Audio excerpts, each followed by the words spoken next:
everybody, it's the Cartographer. How you doing today? Today we'll be doing some maps on Dungeon Alchemist. And isn't that a fun time? I also have a mustache for as long as my wife will let me keep it. Hope everybody's doing well today. Give me a moment as I get open my things. I'm hanging out here with the Lore Master, so you might hear me chatting in the background here, but you won't hear that.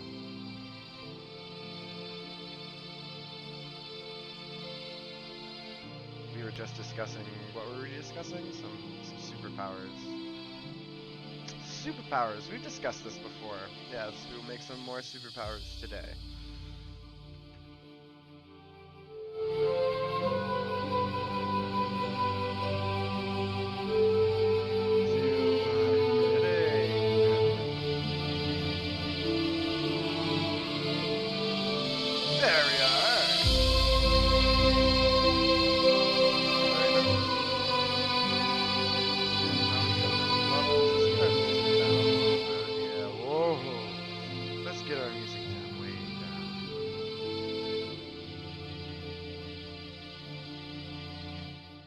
Always with the levels, always.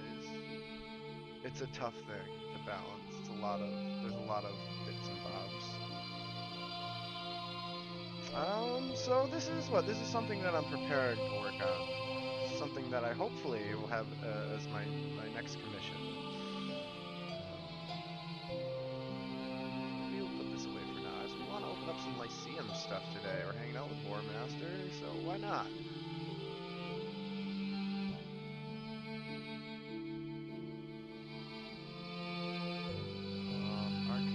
We gotta do Arcane second story. Get that over into exports. I think that one was a tough one to finish because of the magical tower hall room we wanted to make.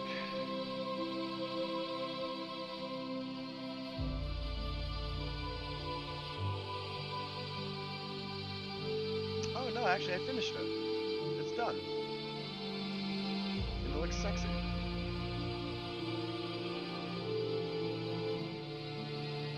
Get it all dished out. Yeah, I got it all dished out with like marble and gold. It looks really sleek right now. I don't know if it's the space you wanted, you requested was like.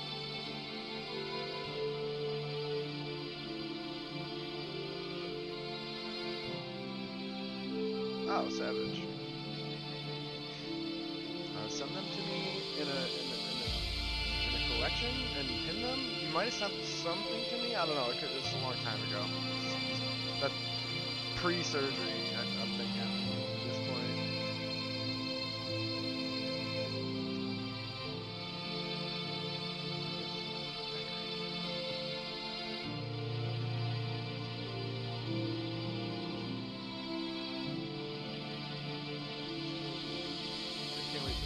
Tab to be like 10,000, its own like file.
Oh,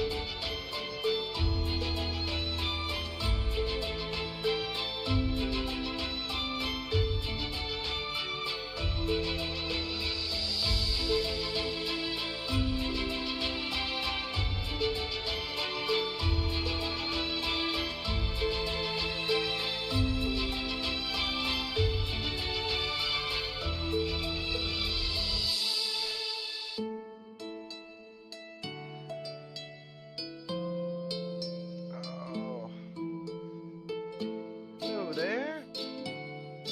Welcome.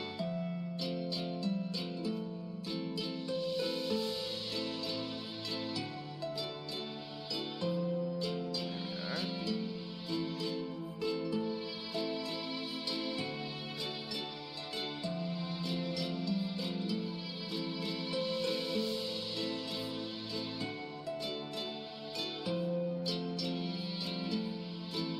There's a cute little honey pot. That's new. Love that.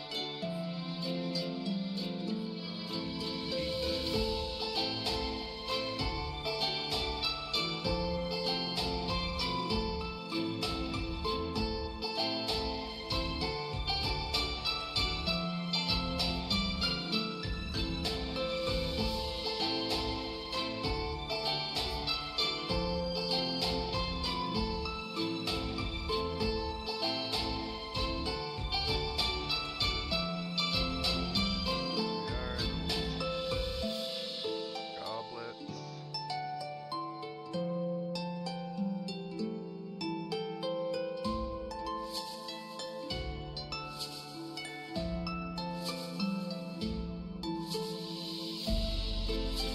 Sorted around. There's some fruit on here.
medley, a little smorgasbord.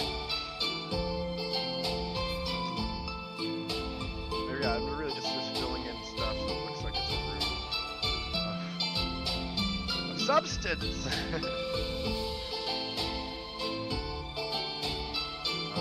Yeah, so what I was saying, it doesn't really look like it's the space of the room we wanted for that curriculum, that whatever that test was, the science practical. You know what I'm saying? But I did give us an out, I think, in the room below us with that portal that's in the classroom. That very much could just lead to, or I could put another portal up here. Portals essentially anywhere I wanted.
is cereal a scam? What happened?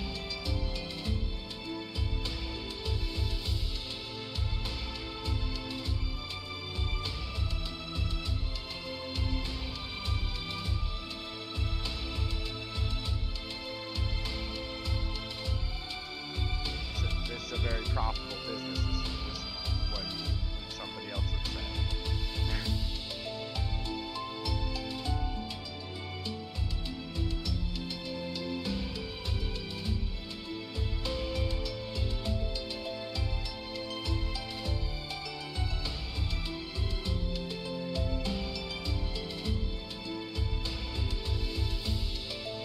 No, but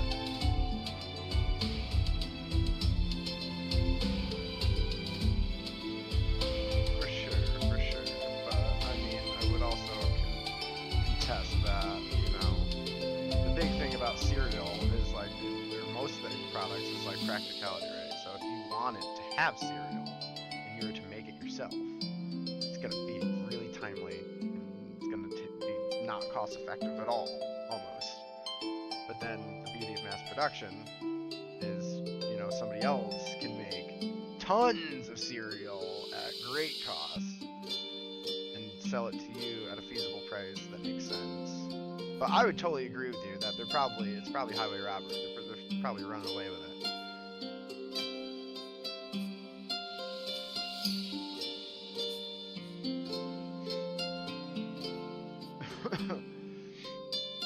I would also agree that like shrinkflation and just like all that normal jazz is also at hand here. And it's like we probably in a better world, in a more even capitalism, we might have a lower price on our cereal, but they know they can charge us this much and nobody's yelling at them, and they're just running to the banks with their bags of money like, yeah, they bought it all for this much.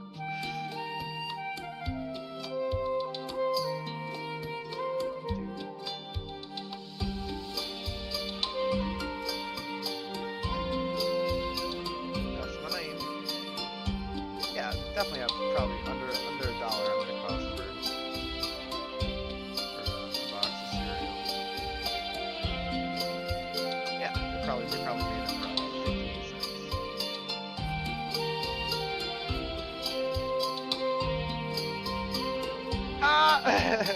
Well, you're not supposed to just eat boxes of cereal, even though, I mean, I do. Well, you don't just eat the whole box.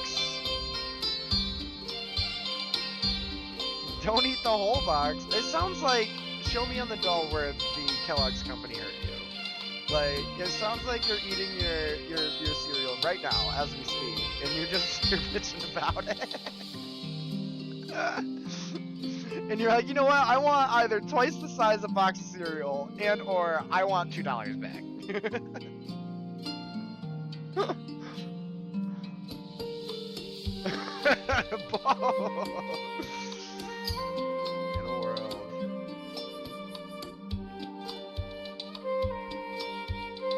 In a world where cereal had fair pricing,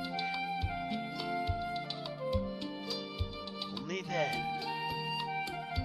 would the lore master realize their true potential.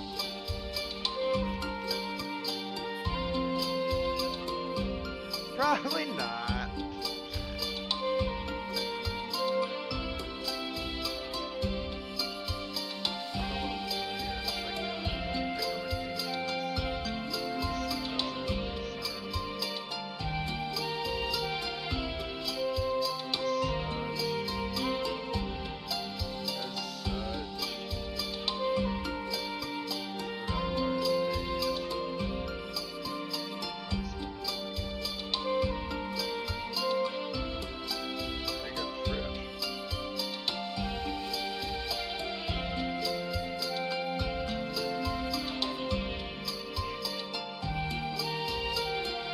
You're a large vase. You know, just anything that could be presumed to be magic. You know, this pitcher is an endless water pitcher. Endlessly pours. This vase was once used to cast a magical spell. It's an artifact.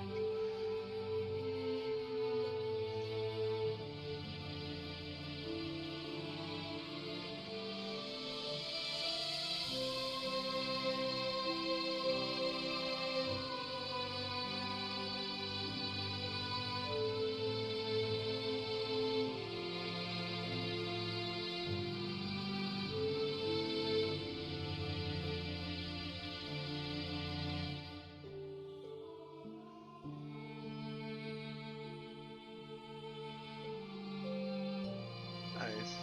Did that last week.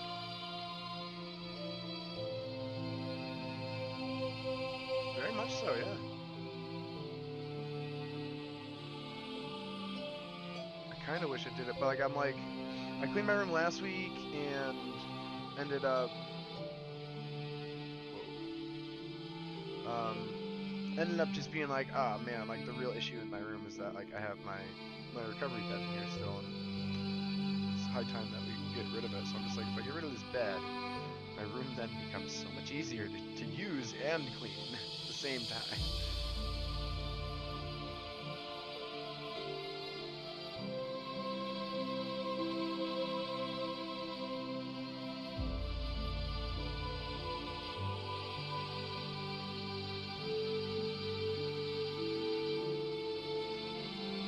Something we can put down here. Golden egg.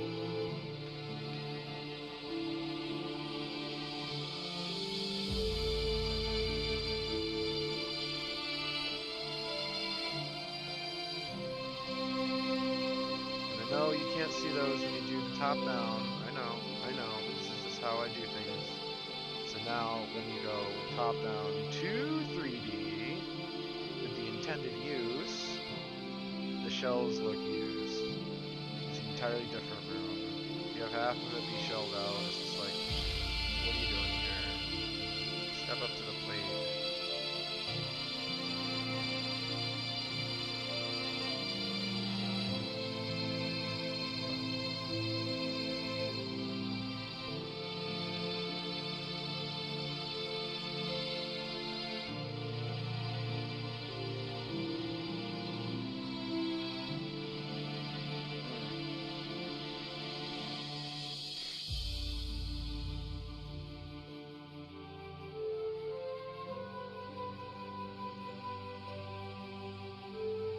Yeah, also that it very much it allows it to have. Hey, what's going on, Stormy? Still, really? See, yeah, this is what I'm saying with these levels. You know, like from my perspective, it sounds like it's great, but I have my own levels. They have their own levels. How's that, Stormy?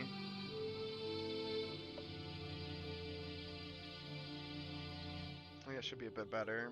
I'm back on Dungeon Alchemist, my friend.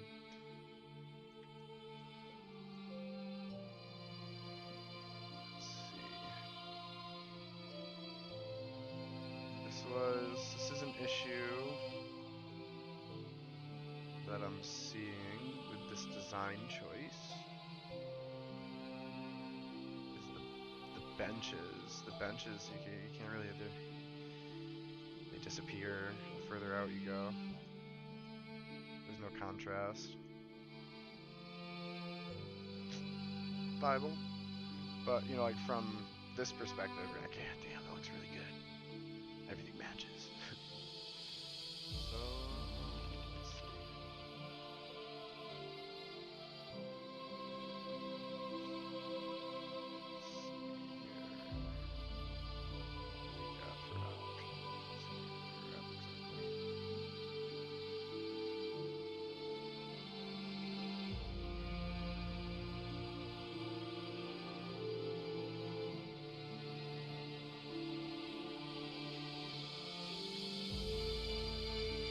Yeah, I feel you. I crunch cereal. Nice. Well, what do you got going on, Stormy? The hotline's open. Let's see. There we are. Yeah, the Dungeon Master hotline.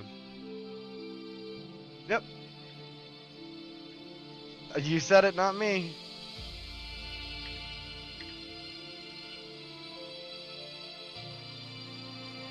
Oh, the guy got the Grace Crest sweatpants on. It is a hotline. Bling, bling, bling. You know, like, what is, I mean, are you watching? Can you see the contrast here, the table difference? That's fine.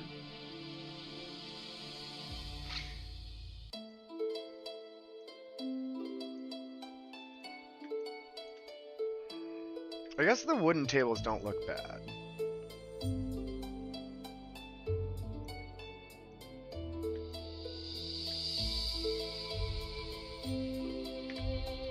Do they? In a world where this college is just surrounded by magic, and you can just shape stone with a spell? You don't think they would have just shaped some stone? That's my 2 cents. I was like, oh, that just makes sense. I would just do that.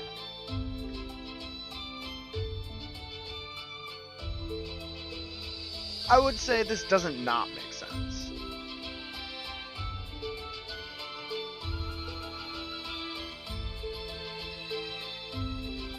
Fair, right? That is definitely fair. Let's see what's going on, Stormy. Is for deities and gods in his homebrew world, trying to figure out an appropriate amount of worshippers required for someone to ascend to a god, and how much is required to remain a god, and how long a god can remain alive without any worshippers.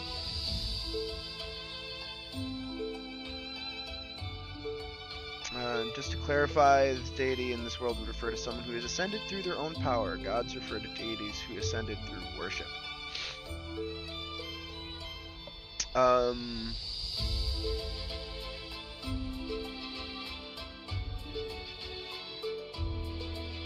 I was thinking qualitative for a deity, who's someone who ascends through their own power, as opposed to a god who ascends through their worship, which would be quantitative. And like, I honestly really like the idea of active gods whose powers are determined based on how many followers they have.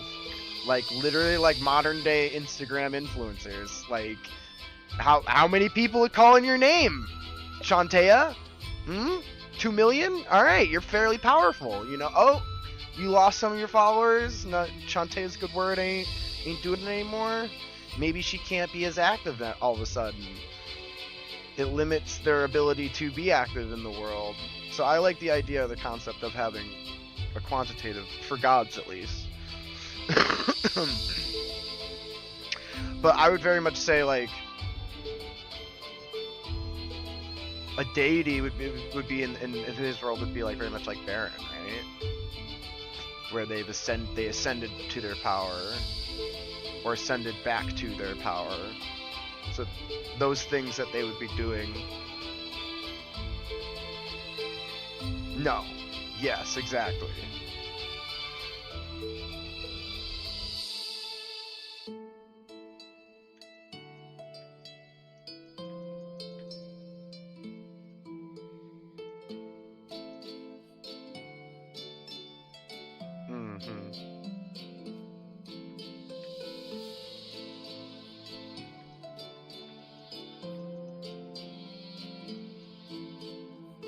Irrelevant.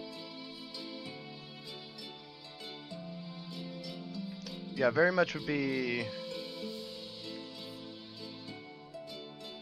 And I think both these things can exist in the world. I very much like the idea of more complex, like, gods and stuff, you know, and complex in the sense of, like, real life relatable issues and problems. It's hard to quantify because should worship be different quality depending on the person? Should a fanatic be worth more than a casual worshiper? Yes, yeah. That would be taken into consideration. So I think depending on what you're trying to create, what tool you need, Stormy, right? You know,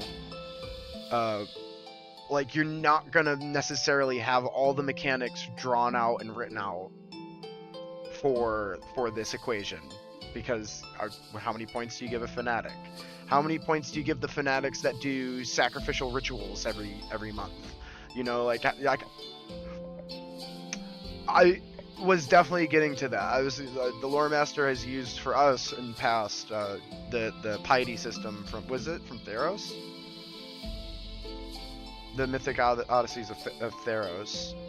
The piety system kinda has a way to put it onto paper and actually have it be seen and mechanically used.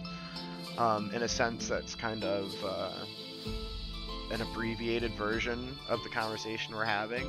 But yeah, it gets very ticky-tacky depending on how specific you want to get with it.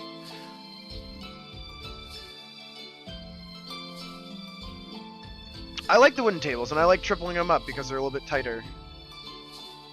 This looks really even on my eyeballs. Yeah, this is the Arcane Bastion floor 2.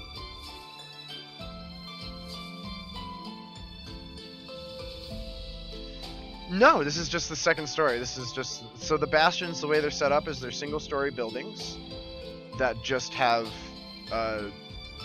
battlements. The battlements, 9 times out of 10, are used as just hangout space, study space, throw some benches on them, the students just hang out and just populate these areas. And then this room is kind of like just, I have like some special artifacts and stuff. It's like a more private study. Down here for floor 1. Yeah. So floor 1, as you've seen it, it's floor study room. I just gotta save and switch over a file.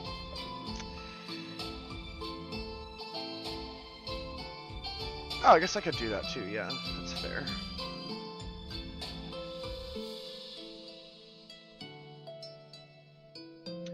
And then in times of need, these battlements turn into battlements.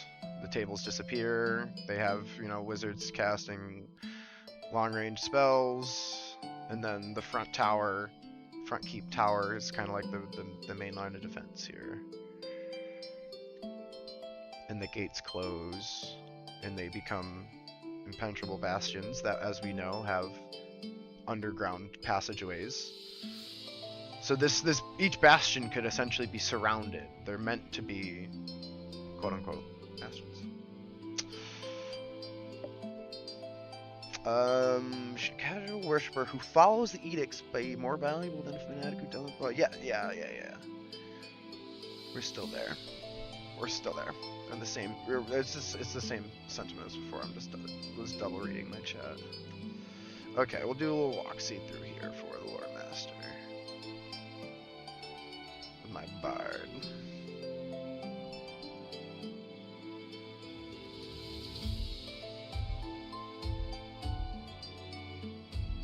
And we come in through here. I love the size of that purple crystal sphere.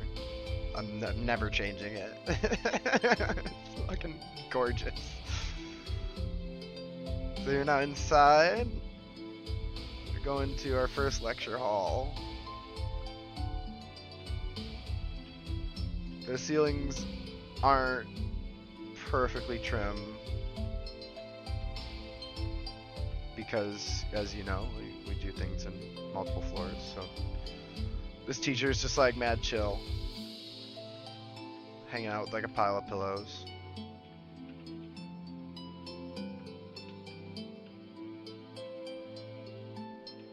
The biggest crystal sphere ever.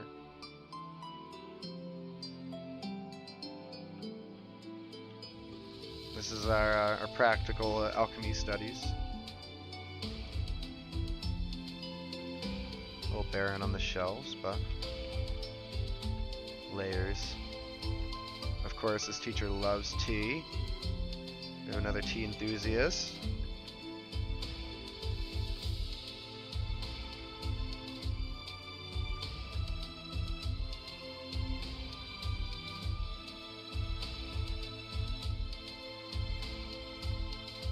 This is my favorite room.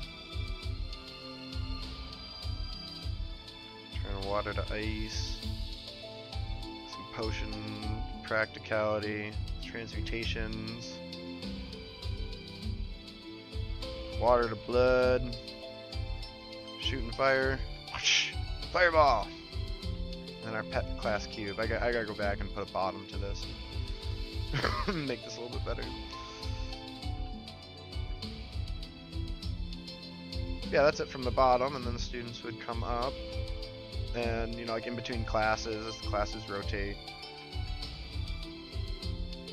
They're hanging out after class. Teachers might bring them up here for like a special meeting. This might be like the teacher hangout area, maybe.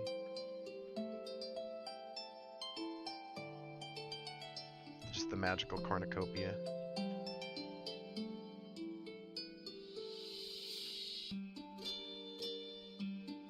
I also need to come back and I put this so like a roller coaster tycoon for me. I'm just like yeah, give me some gray hedges. I gotta fix their bases though, and I put them all in crooked. It's actually something I can do right now. Oh god, no, hell no. Kidding me? It's driving my eyes crazy.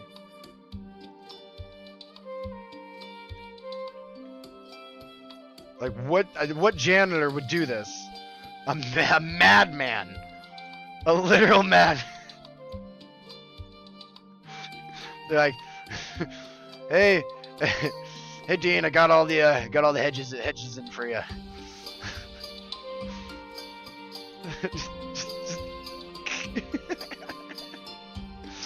Job well done.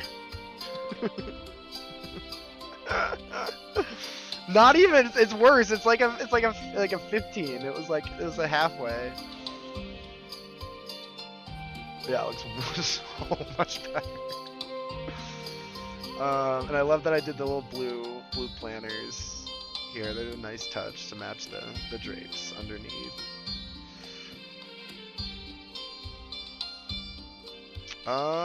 Delete you.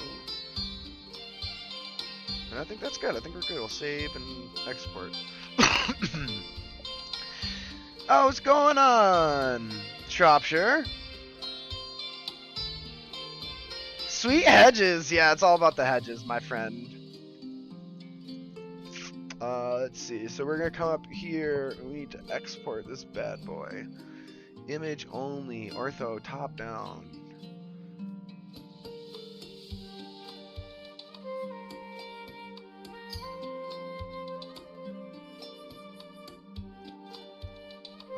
And I found. Oh, nice. Oh, does it not give me raid alerts on my my phone manager? What's going on, everybody? Thanks for bringing them all over. Hoi Lepa. How you been? It's been a while. I'm either missing you or you're missing me, right? Let's see. Grid off, please. Export. Lyceum Arcane second. And let's make a new file. Export second. The biggest deal I've found when I've tried, I'm like taking map making and like all this work, being a dungeon master too, but the more organized you can be with things, the more you'll use your things. The easier they are to use and the faster you'll use them, but also like they disappear almost if you don't have them organized.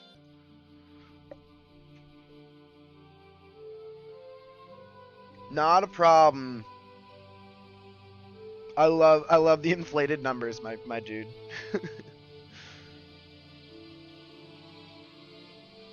Fair enough. Well, I mean, honestly, there's a little bit of both. You can tap out Hoi Lepa, and you can call in, you know, a map maker such as myself to come and curate you something.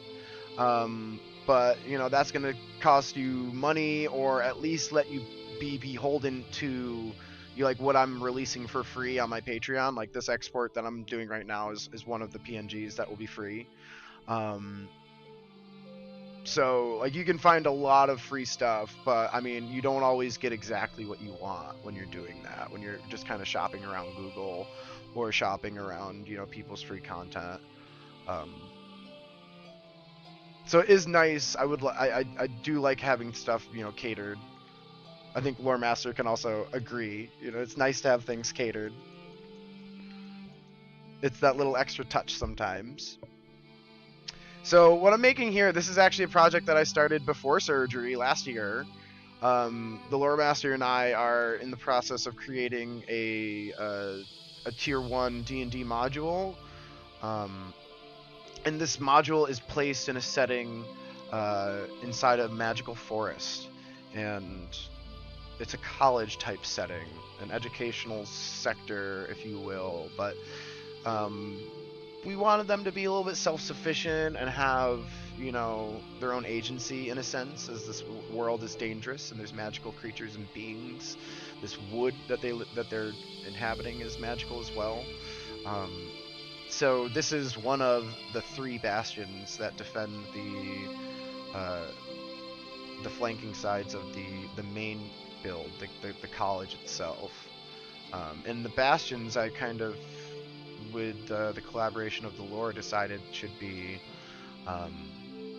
like half and half. They're almost like this is the arcane bastion, so they take care of all the arcane arts here. They'll teach wizards and sorcerers and half-casters all they need to know about their magic as a student.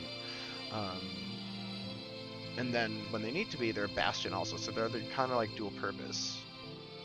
Was my aim and design. We did save, so I'll go ahead. Since we got everybody here, I'll bring up the college. I'll bring up the big boy, the main campus. And this is the first floor. It's going to have 4 floors in entirety. Yeah, so very, very much a Harry Potter vibe in a sense, in the D&D 5e Forgotten Realms lore. But don't insult me. I mean, you can't, like, it's not like it's a bad thing. You just say magic in college or magic in school, and people are like, "Oh, Harry Potter." It's just that's just it. That's just the way it is. So this is the main campus. It's a rather large building we have here. Coming in from the front, we have our hedgerows. A very large opening hallway here, and I guess we could just do a little walkthrough. Why not? Get the tavern keeper. Take a walk through with the tavern keep. And just so everybody knows, this is Dungeon Alchemist, the program that I'm working on here. And so this is our infirmary, the nurse's office. Gotta fix that sizing. Some things need to be cleaned up. We call it 95% done. This is our greenhouse. We have our herbology teacher here. And then this is the greenhouse itself.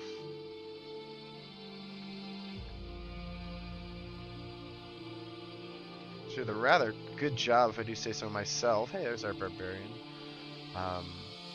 Getting all these plants in here, getting all the different colors varying, and it's definitely a lot of work making things look natural and regular. It's very easy to make things look 1, 2, 3, 4, red, red, blue, blue, red, red, blue, blue. Like, that stuff's easy. That's not what the struggle. It's making things look regular, making them look human, making them look a little imperfect, but still the attempt of symmetry, right? Yeah, we'll continue through here. Go to the herbology's office. I did a good job with this office.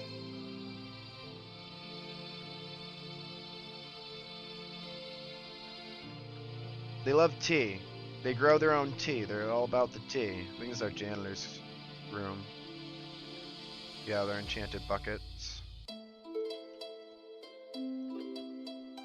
Go to the cafeteria next. Listen, students, the first purpose of a good necromancer is to remorph the flesh corpus in legs.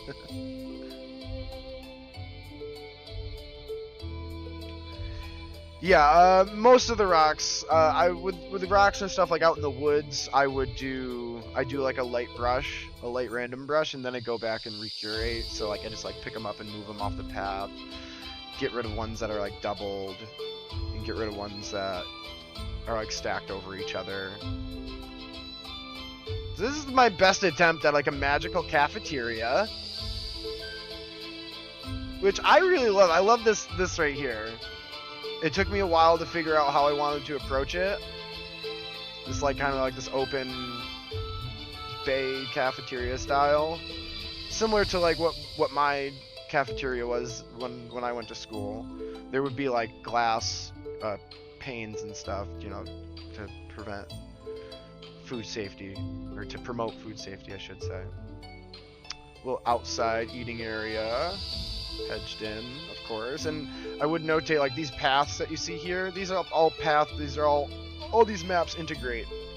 So these paths will actually lead somewhere. So somebody using, say, Foundry VTT would be able to put map jumps to each point of the college, and you could essentially walk through and around this college. It's all scaled up.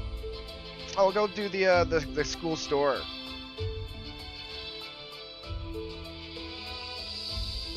Which is you know, still some things on the ground we're working on. Gotta fill up some of these shelves. I did fill this thing up. Which, man, you fill something up and it just looks really good all of a sudden. Very mystical. What do these potions do? And I thought, just like, I get Zelda vibes. I get like Ocarina of Time vibes from this magical flute. With just some obscure magical items. I figured I'd fill this with some... I wanted to fill this with like slime cubes, like a whole bunch of tiny cubes. I was thinking, almost like they're candy or jelly or something, but they're presented as slimes.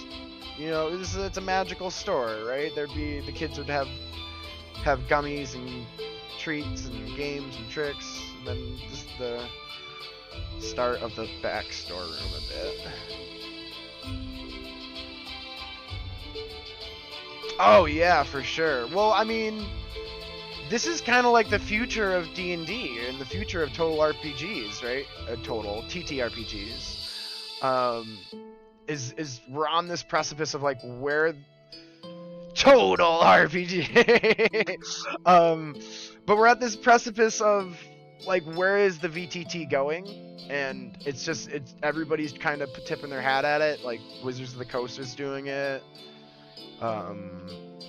Owlbear's doing it, Foundry's doing it. There's so many people that are doing it, and it's just increasing. Some of those trees need to be pulled back. So this is the library. Yeah, we'll do the second floor next, because this library doesn't do justice without the second floor. So you see these stairs, they go up to a balcony that overlooks the rest of the library here. Yeah, most of this college, that's what I said, 95% done. Like, it's pretty fleshed out as far as room to room. I really like this room too. Kind of like the artifacts and weapons room. A student might come here to draw some items.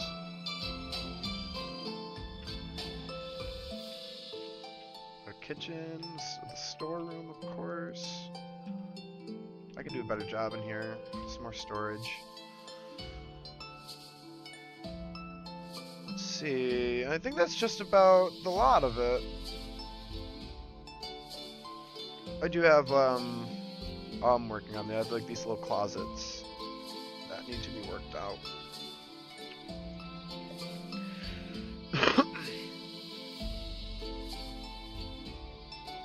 Yeah, it totally does play like a Pokemon game in a sense, right? And I was talking to, I think, my mother about this the other day, where it's like the difficulty with roleplay games and VTTs is the unpredictability of the roleplay. And being able to have anything and everything all the time. Like in a video game, those things are predetermined. You're very much playing and drawing within the lines. In D&D, what we love about it the most is that, you know, you say jump and we jump. You say go and we go, right? And like that's the beauty of the game, is you can play it from whatever perspective or angle you kind of want to play it. And when you're on paper and you're in the realm of imagination, like it's very easy to, you know, play in a creative space and make up anything you want to make up.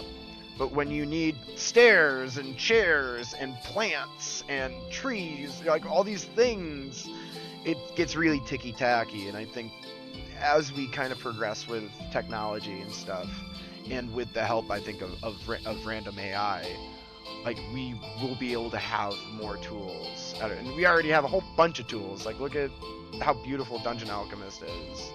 We'll bring us up to the second story here of the main.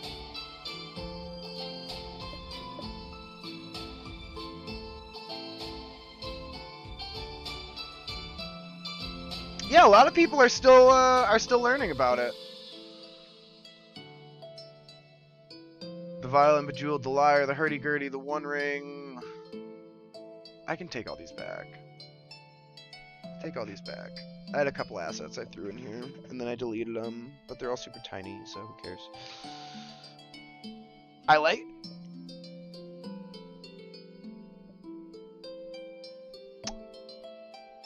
Yeah. Yeah. Yeah.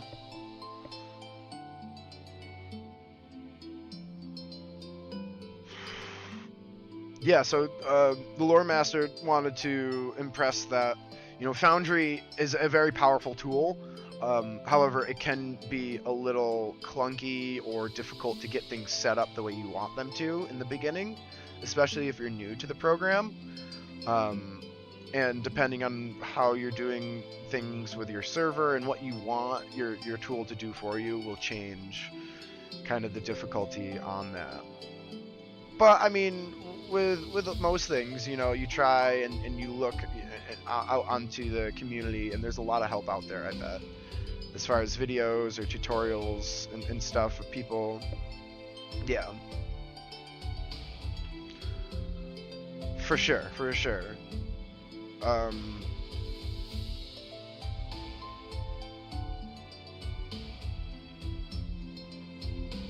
Yeah, heck yeah. Well, I mean, it's like same like looking at this. It takes me just the college, right? It takes me 5 minutes to show somebody the college. It took me like 100+ hours to make this. Like, it's like the behind the scenes is always gonna be like way more daunting than the reality. So on the second floor, I kind of just decided to do some teacher offices here.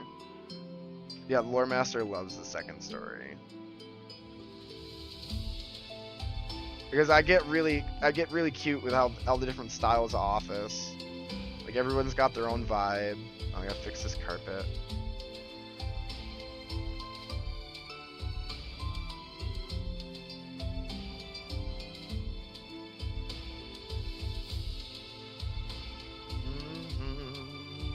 And it's nice for me to take a walkthrough like this. I haven't done this in literally months. So just to see where I am is kind of you wanna so like this is what designers love. This banister.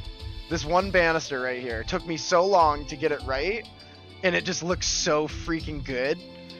But it's just a banister. But that's what I love the most. That's my favorite thing. Yep, that banister. Yep, in the center. Because I found a way to make this all opened up with the stairs, similar to the library. Yeah, this room's nice. We dig it, and these turn on. I just have animations off right now. So there'll be an electric arc that jumps from side to side there. Similar to actually I can show you all because I have it on my my lab. So we see these These electric arcs. This was made in Dungeon Alchemist. That looks like a recognizable vat right there, right? So.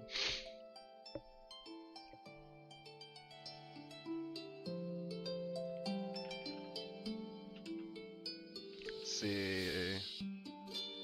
Yeah, a little alchemy room, transmutation room almost. I don't know. There's some type of magic, transmutation magic, in a sense. Ah, ah, eh.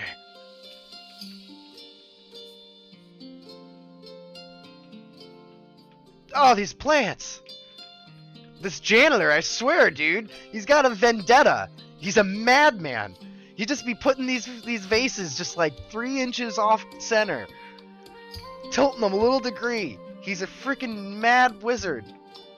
Oh, this is a little tight. A little changing area for people who are doing paintings and stuff, I thought.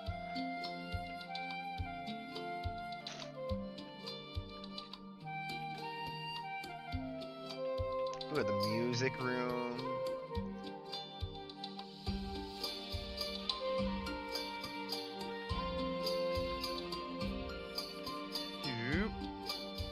And then we've got a large sitting area, which again, I might have to change these benches because they don't look good enough top down, but I feel like colleges need large spaces, that they have functions and they do things. Like they're gonna have graduation and they're gonna have like a school dance and they're gonna have, like, you know, all the functions and stuff that a school does.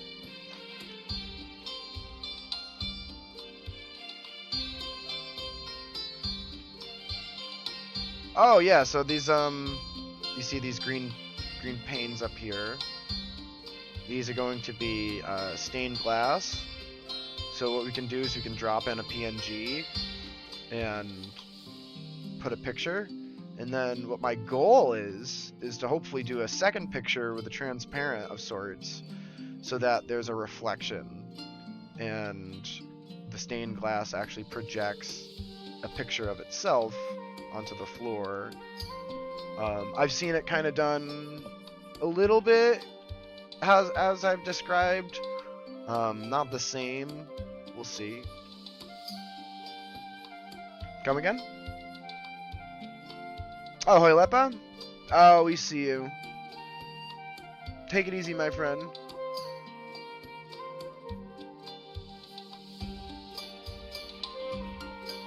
Then this is the restricted section, which doesn't have a functional door. So I'm not sold on it yet. I don't know. You know, it's underwhelming right now because it's so small. I think I have to make it bigger for it to be practical with bookshelves and stuff. I think perhaps maybe just start it here and have that whole space be.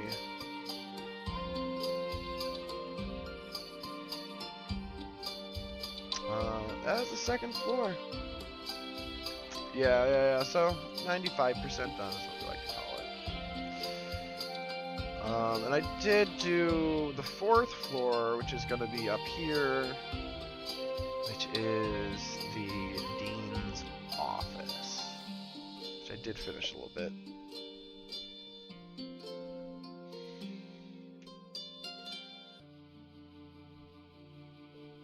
Oh, I did use the Elder Stones up here, didn't I? Download selected assets. I love that it lets you fix your asset problems. So cool.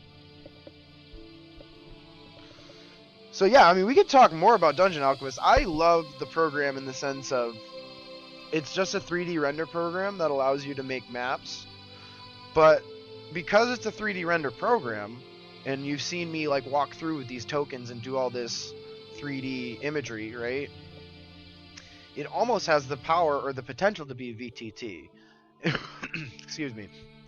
And we have this conversation on the Dungeon Alchemist Discord quite frequently. But you know, it's like the designers never intended for this to be a VTT, even though it has implications of such. I really love this office. It's actually, now that I'm looking at it again, pat myself on the back.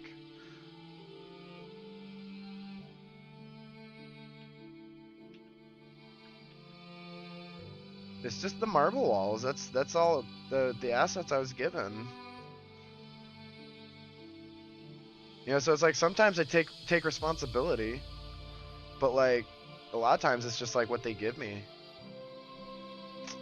But however, where I was getting with VTT implications is like even it has the implications regardless as if the creators intended it for it to be. So like there are ways you can use this as a 3D VTT for your players. You can give them. Oh, nope, not with that one. Cancel. Let's get out of token and we'll go into cinematic view. So with the use of cinematic view, you can very easily, you know, give people a live stream feed of them inside this castle, right? And you can move people, and or you can just have specific scenes that have, you know, interesting camera angles in and of themselves, right? You can switch up into a top-down view, and you can turn on your grid, which I have like all this stuff like shut off.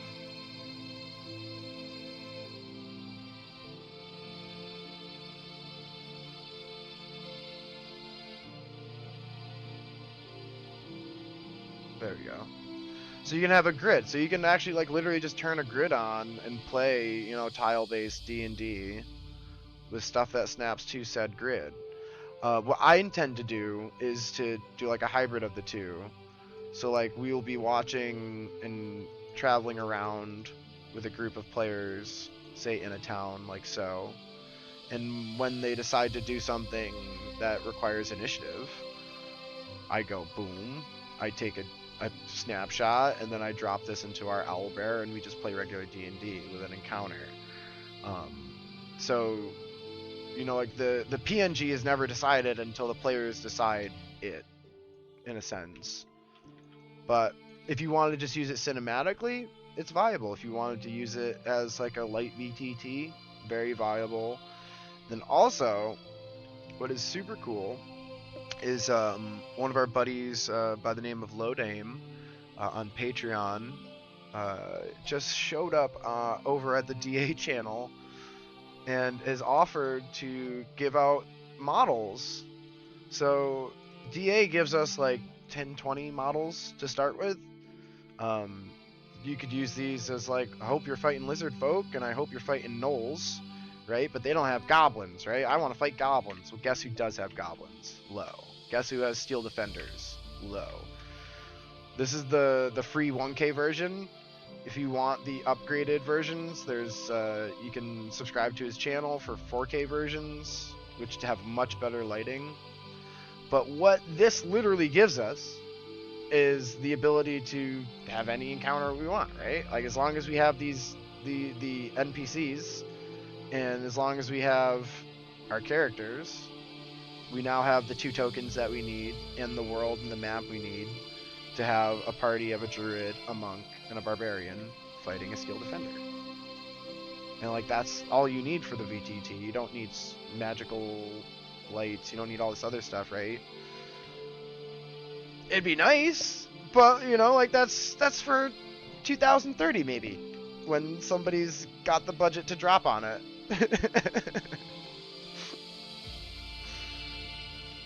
But yeah, this is too soon. But like, yeah, so like this is a really cool model. I believe this was a bit smaller, but I wanted it to be a model that's a huge model. So in D&D, that's 4 tiles, 2, right? Instead of a medium creature who would be this big.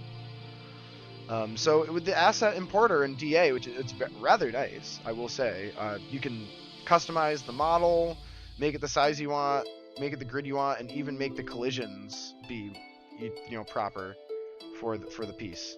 So he fits in places that he should fit, and doesn't in places that he can't.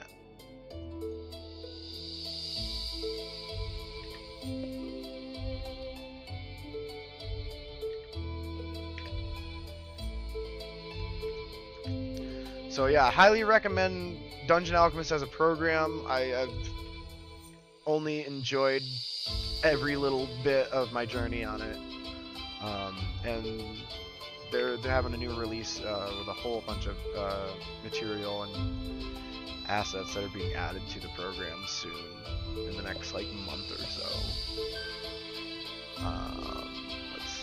Let's open. I think we're gonna go back to the first floor. We'll check out another bastion.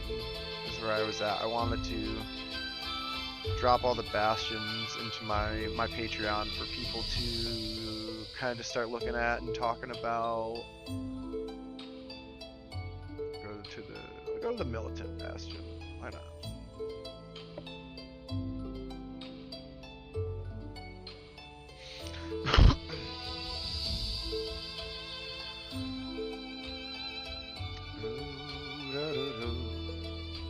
Oh yeah, we love this one because it's got some cool features to it. So we have this room over here, which we refer to as the Coleman. And they're essentially like the security force of the college, which is in most times, you know, put away and not necessary. And I think Lore Master and I decided that like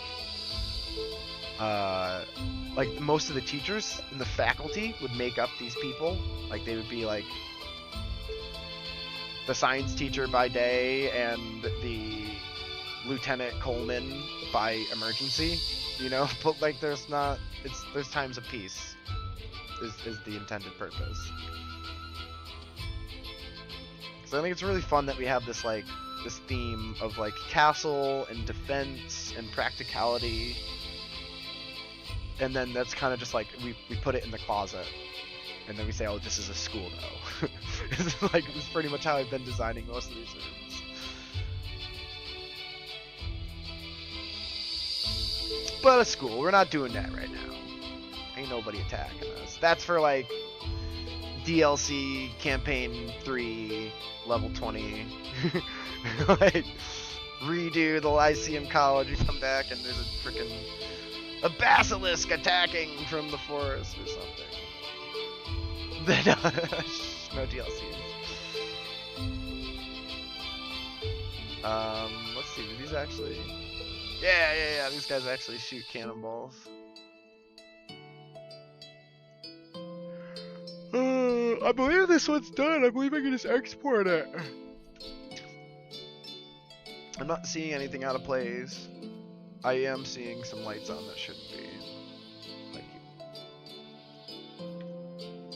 yeah. Yeah, I imagine. Doing stuff like taking like your hands and like clasping them over a book in Hero Forge can be very difficult.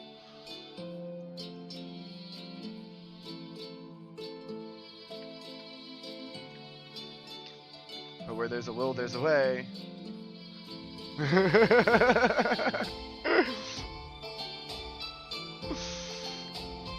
Yeah, and you're so satisfied too. You're like, yeah, it looks so good. It's exactly what I wanted it to look like.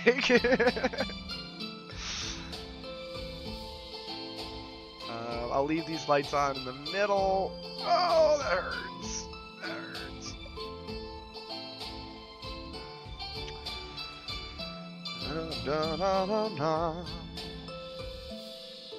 So yeah, so what's going on? We got a few people hanging out in the channel. I mean, normally what we do here, we call it the DM hotline.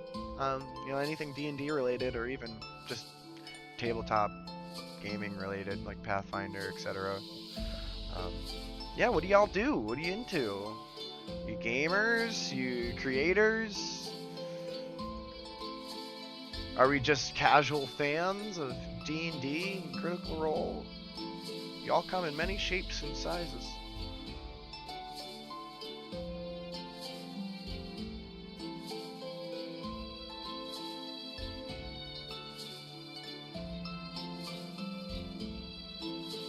Low quality.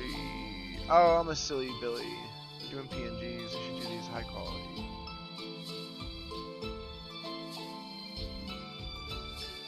Export your first floor.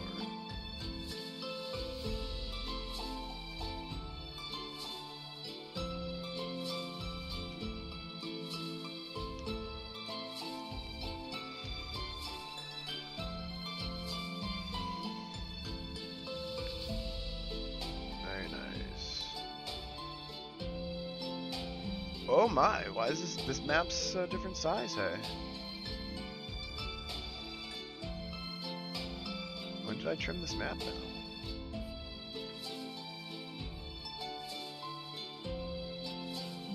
I made it skinnier. Have them all the same size. It's little things. Let's open.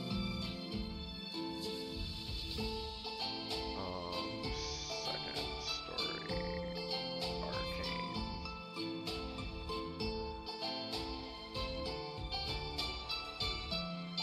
Da, da, da, da.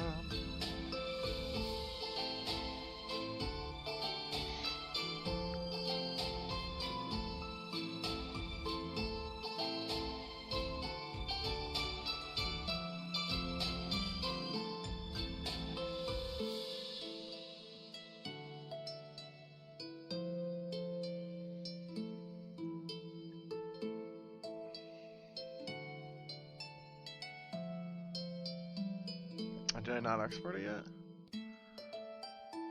Export second. Yeah, I did. There we go. Yes, replace.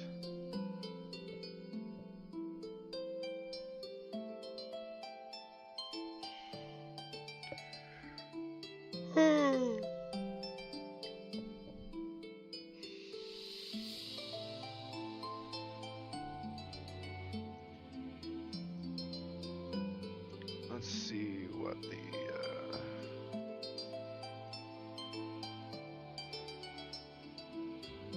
militant second. I have a militant third.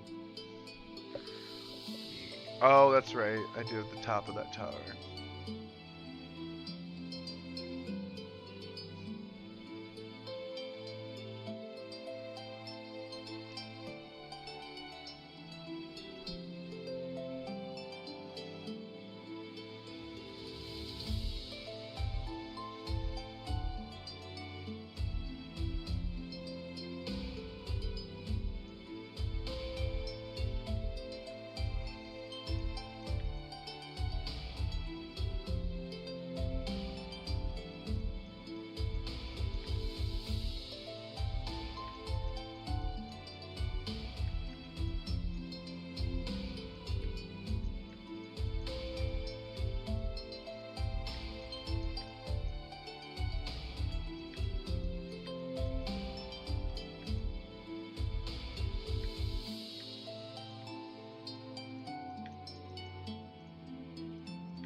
Okay, that's good.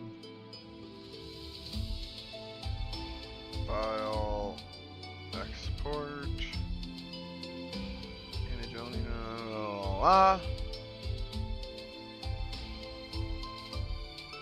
export second, militant second, export. Very nice. So yeah, I'll post both of these bastions and their PNGs over on my Patreon. You can check it out at Cartographer. If you are looking for any of the 3D files or the DAM files, then you can send me a private message and we can discuss it.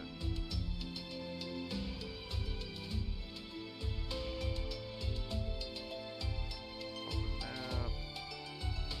Lyceum, second story. Mountain. Third. What's up, dude?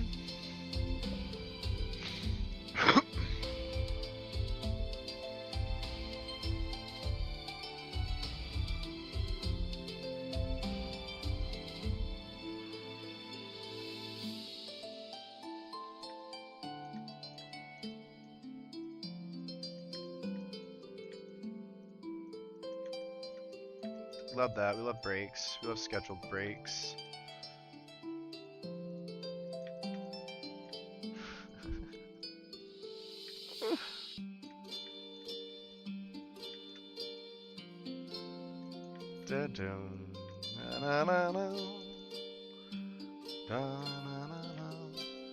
Yeah. Alright, coming. I wish I shut these lights off prior. so I didn't have to come and do it all over again, but these are the... This is why.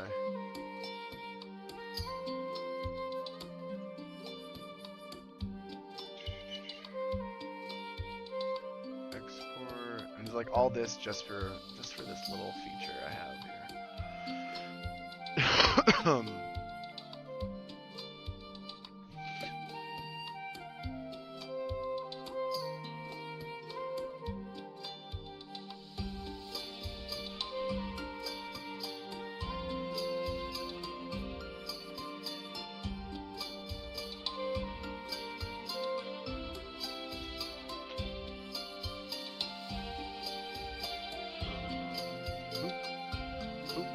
File open.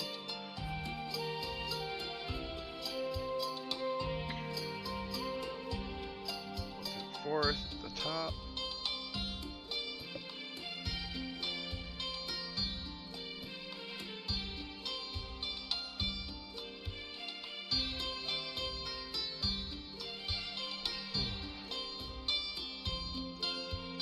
There it is, the braziers and the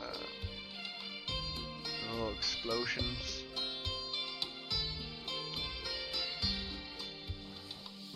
Bang, exports, bang. Cool. Yeah.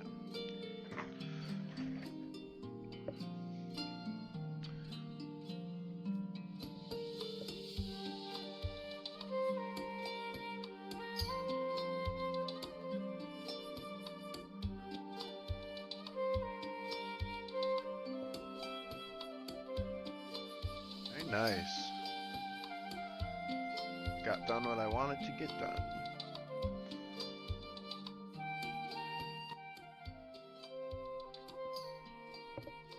Is it really that dark out today?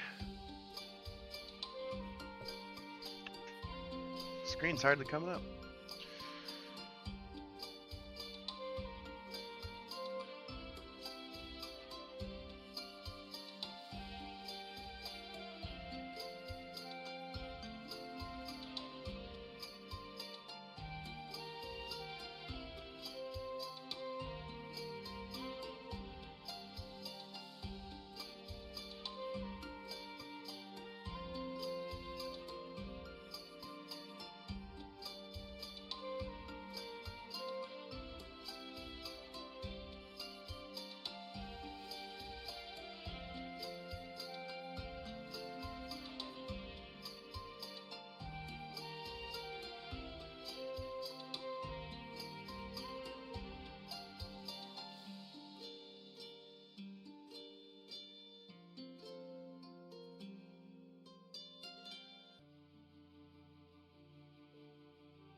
All right, and we are back, and I think we've decided we're going to do some Hero Forge, yes. I have quite a few models on my Hero Forge. You definitely have more models than me, but I don't think you have more models in the same game. Yeah, yeah. Dude, you definitely have way more models than I do. You stay on Hero Forge. Like let's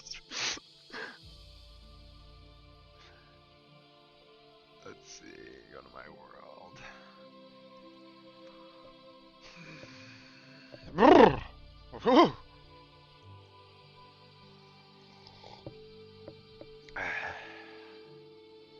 There you go. Oh, we're making a Harpel.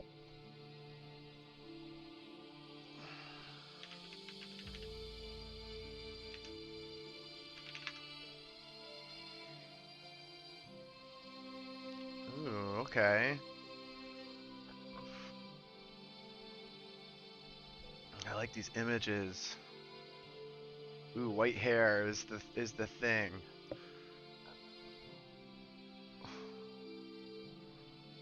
Okay, we can do this. Of Harpels? Definitely, yeah. I just looked at a couple. My Harpel is nicely dressed but somewhat unkempt. They have neck-length curly red hair with a striking case of heterochromia in the eyes, one being blue and the other green. Scraggly facial hair, not worth shaving off. Attendee, attendee. Uh, they tend to be a bit overly gregarious while unintentionally crossing personal boundaries for the sake of curiosity. Tendency, yep, there it is. I was like, tendies? Chicken tendies?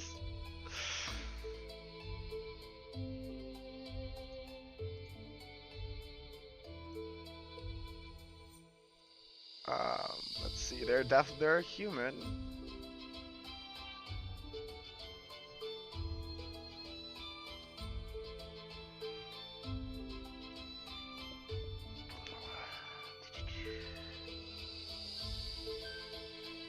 Dun, dun, dun, dun, dun, dun.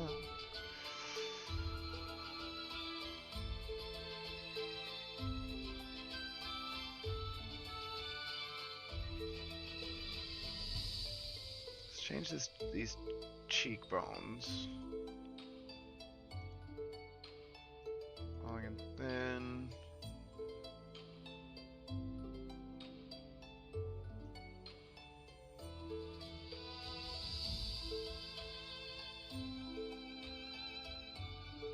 Okay, the nose.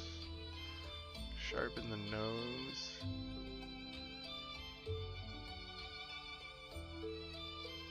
There we are. That works. We'll do the beard last because it's just gonna be stubble. Neck length. Curly hair. It's a little long.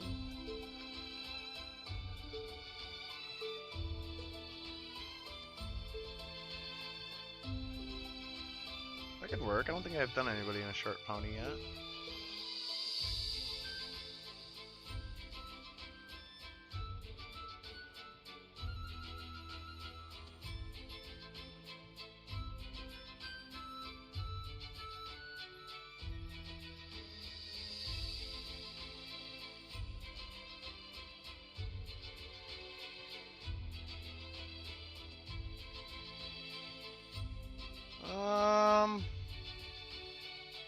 Gotta make a decision.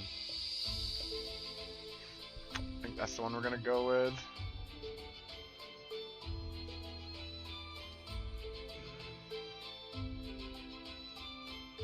Clothing.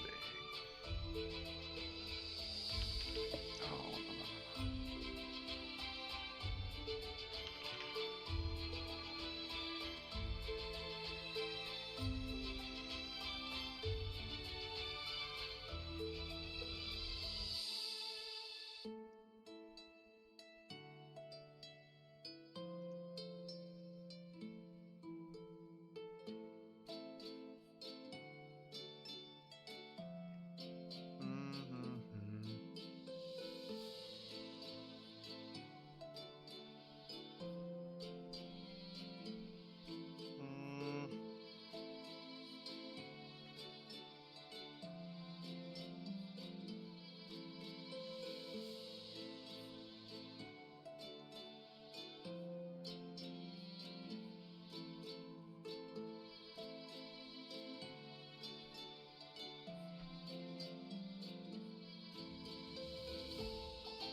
something like this. Like something that should be formal, but it's just like not put together. I think we're in the right direction here. It's the wrong shirt to wear under that jacket. Your jacket should be buttoned. Pants.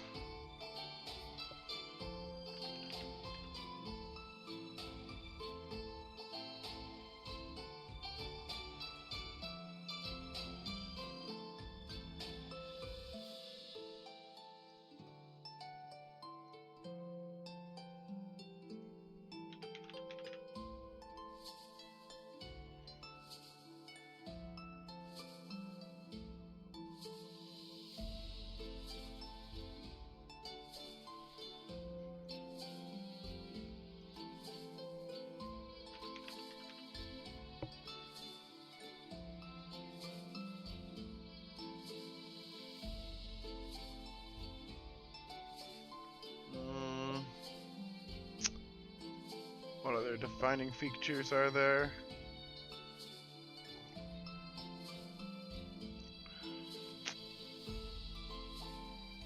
They might have a journal in their hands, I think.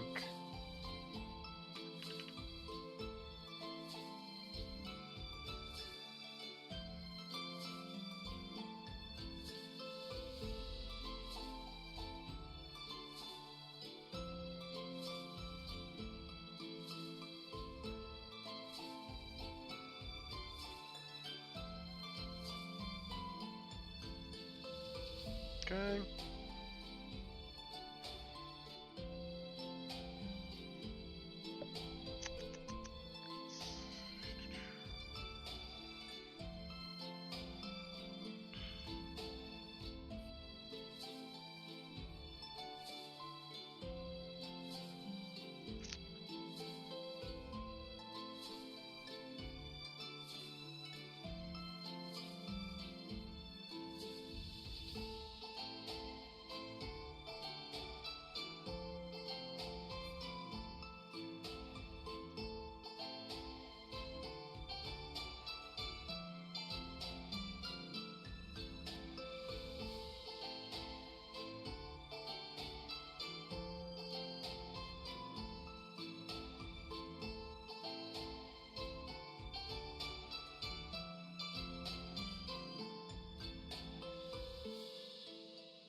It's super satisfying when you get the arms to go where you want them to. I feel so proud.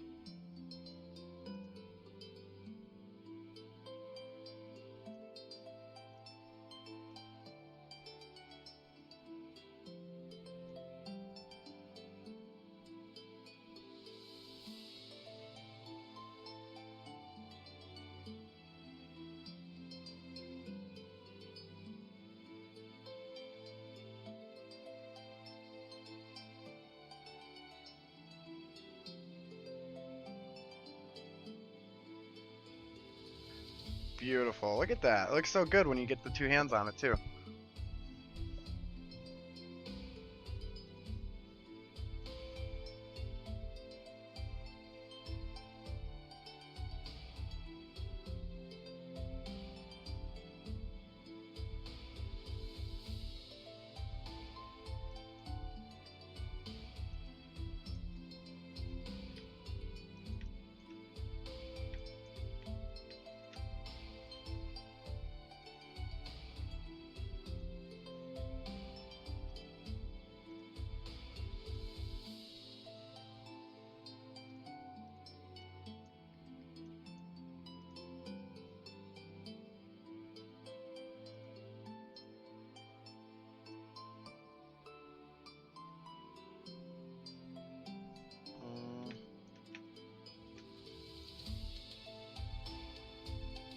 How do you...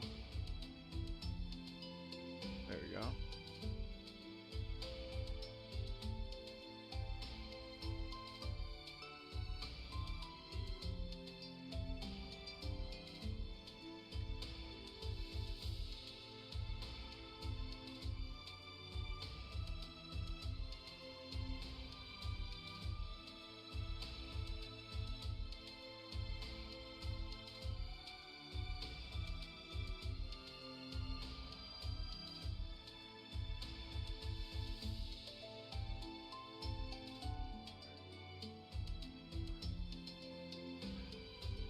are.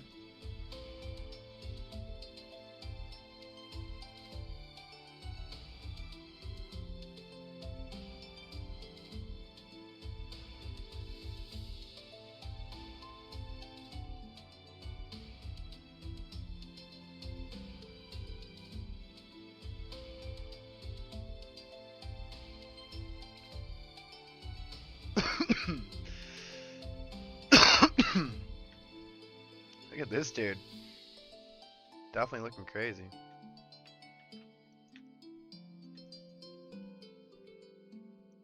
We love it. We love it. Close.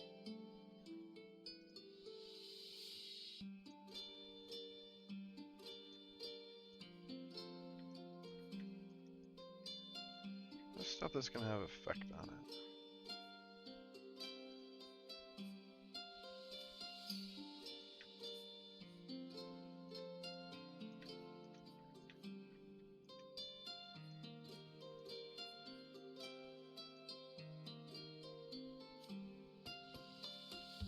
Not those ones.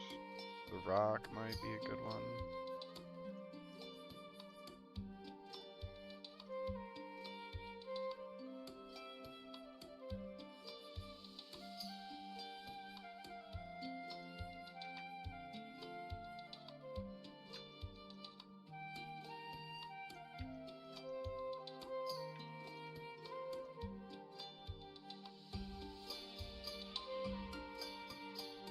Yes.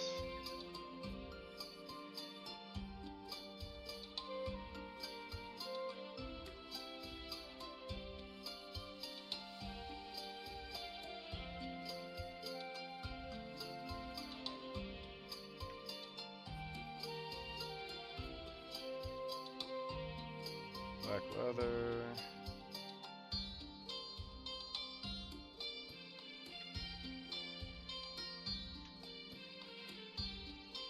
Possibly blue. Looks better.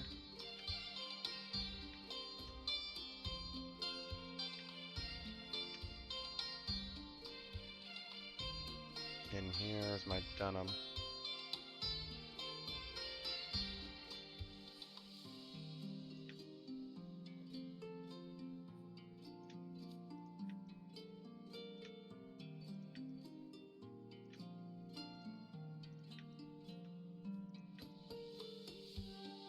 Is it too much on the jacket?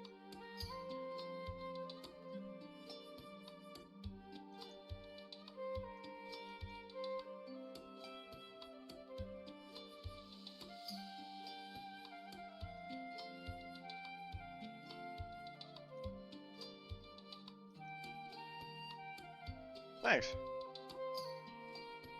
I want him to be like in nice clothes that are just messy. Like he doesn't wash his jacket. Just puts it on all the time. It's a nice coat. Like it's expensive when he bought it, but it's definitely not nice anymore.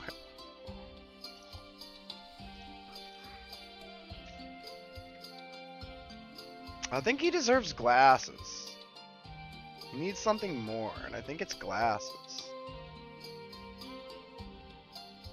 Yeah.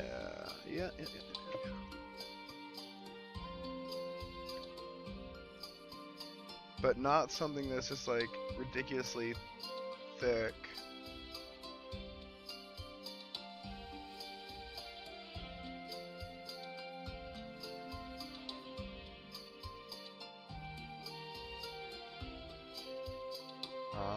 Yes. This is it. This is it. We're running with it. No. We need these to be.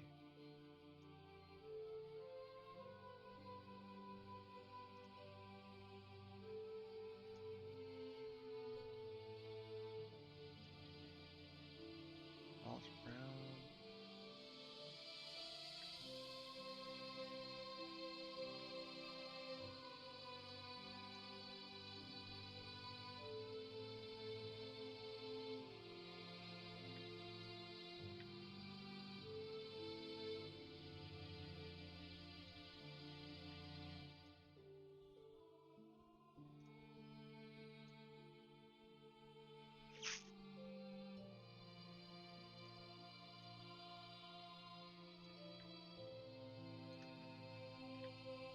There we are.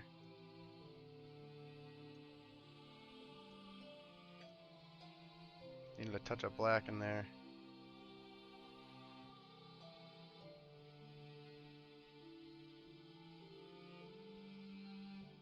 What's that?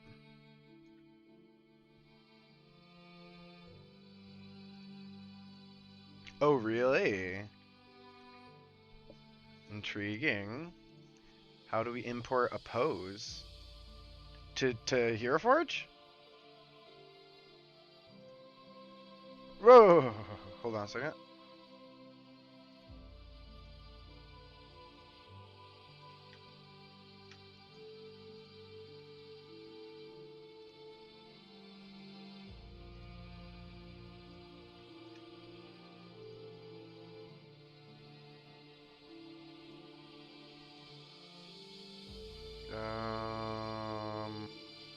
Watching.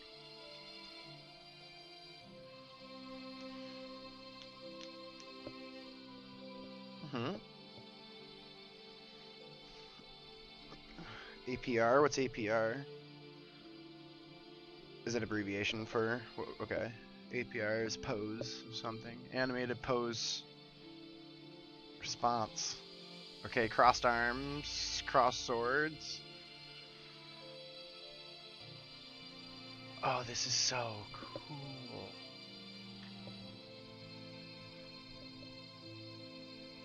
Yeah, our girl.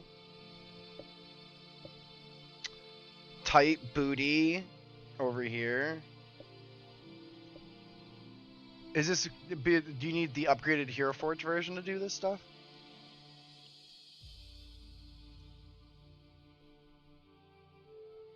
The top. Yeah, the kid. Yeah. Okay. Word. So you get that's really cool. You can just import to your model how you want them to be posed instead of doing them all individually every time.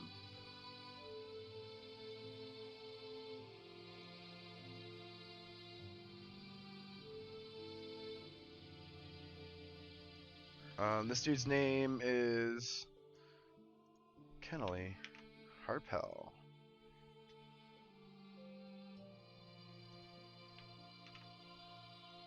Accept. All right.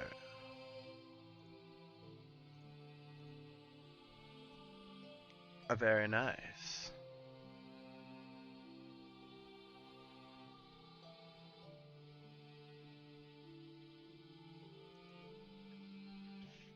That's really cool. Yeah.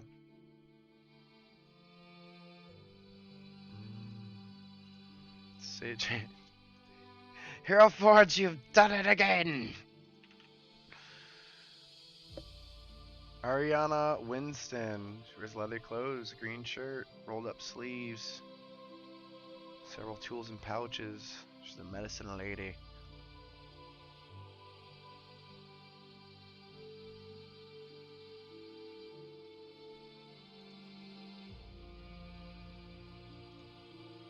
New.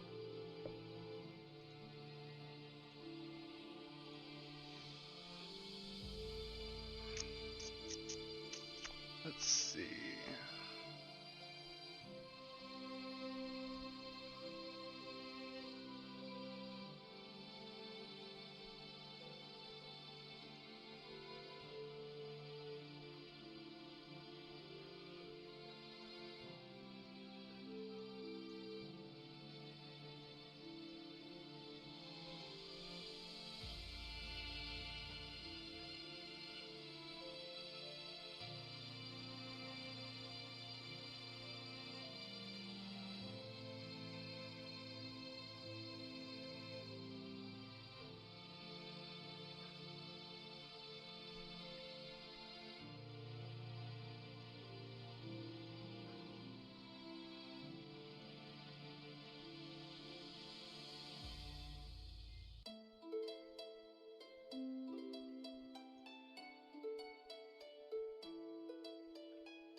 Okay. Clothing. Sure.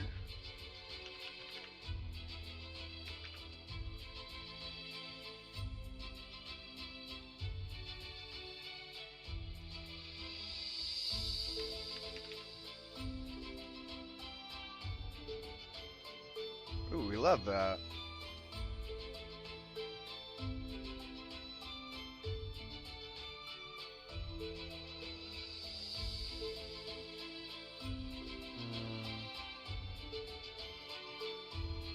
Something simple. A simple skirt.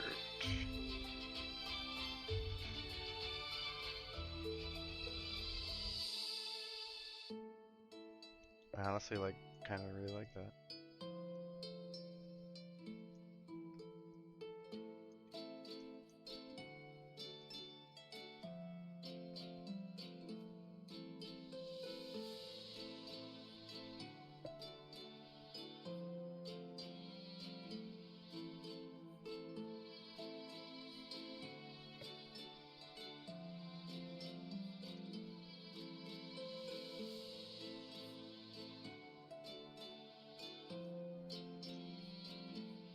I think this will look better once I put stuff on it. She does have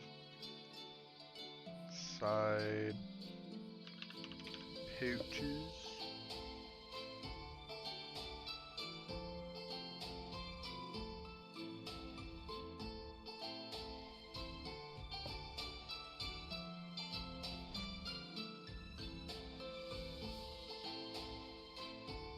There we are, that's perfect.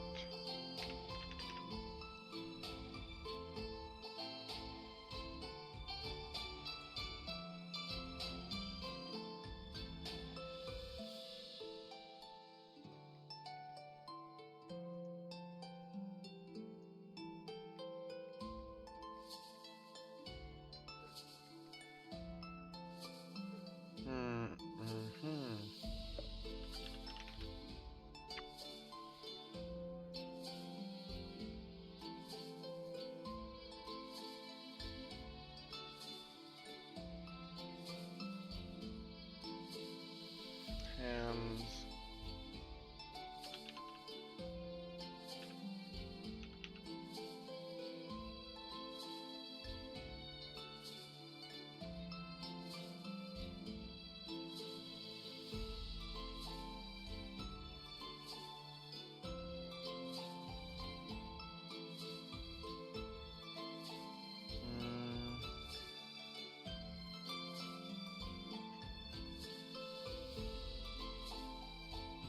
That's fine.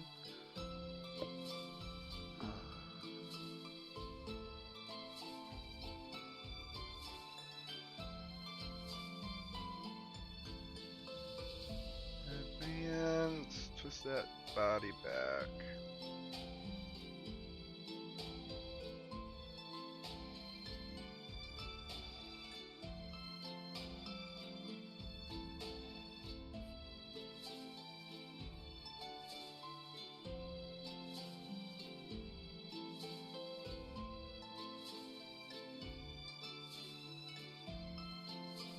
Drop this down. Yeah, I switched it over. I was got everything done that I wanted to get done, really. And figured I'd come and do some Hero Forge to finish things off.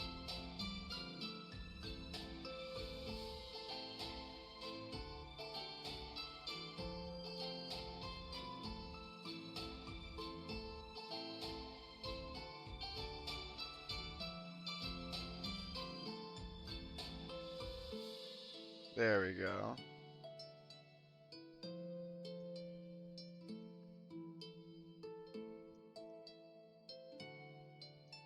And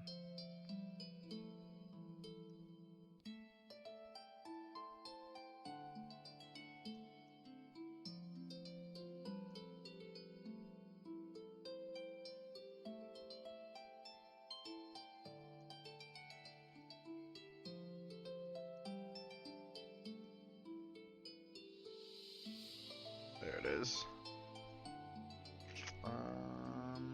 So trying to decide on the amount of worshippers required. Did you check out the piety system we told you to check out?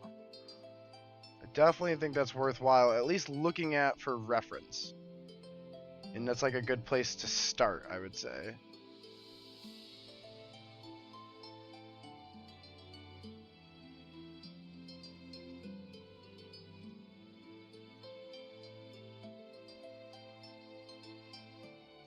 And then clasp it.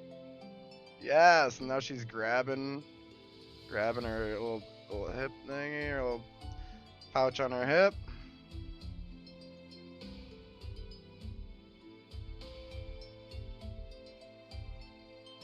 Her shoulders are a bit weird though.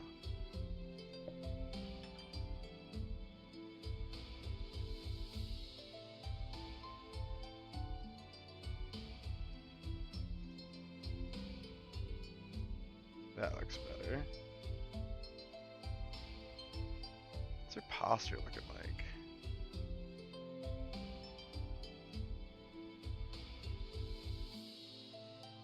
Oh, that would help too.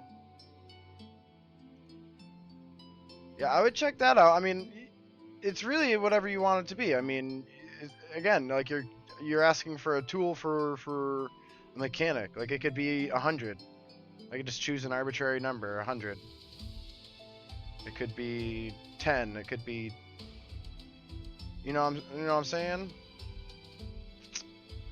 Or maybe I'm confused by the question then. Because it kind of seems like that's what you're looking for more or less.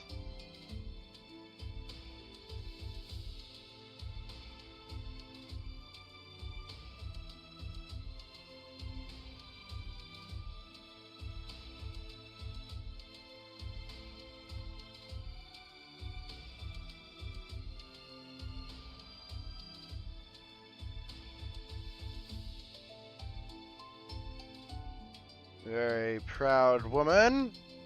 Holds her chest high. She needs stuff on her shoes, on her feet.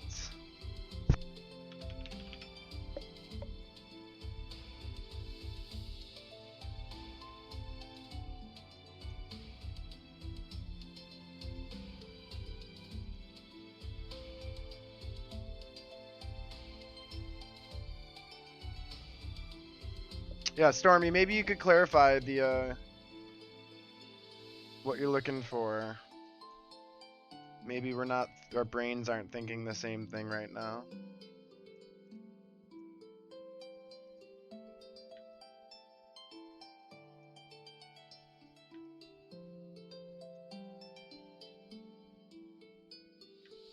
Yeah, 100%. It's just it's a matter of how many worshippers, right? Like we were saying.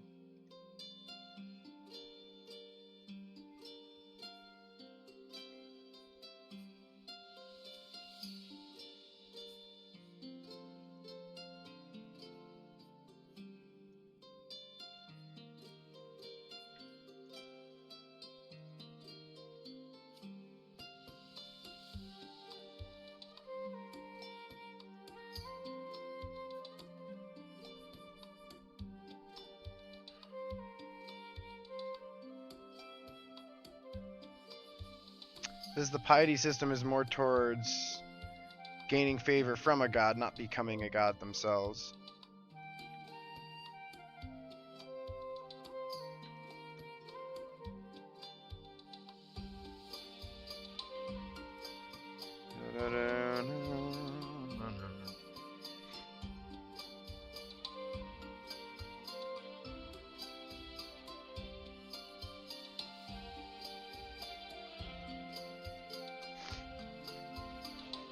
Let's see.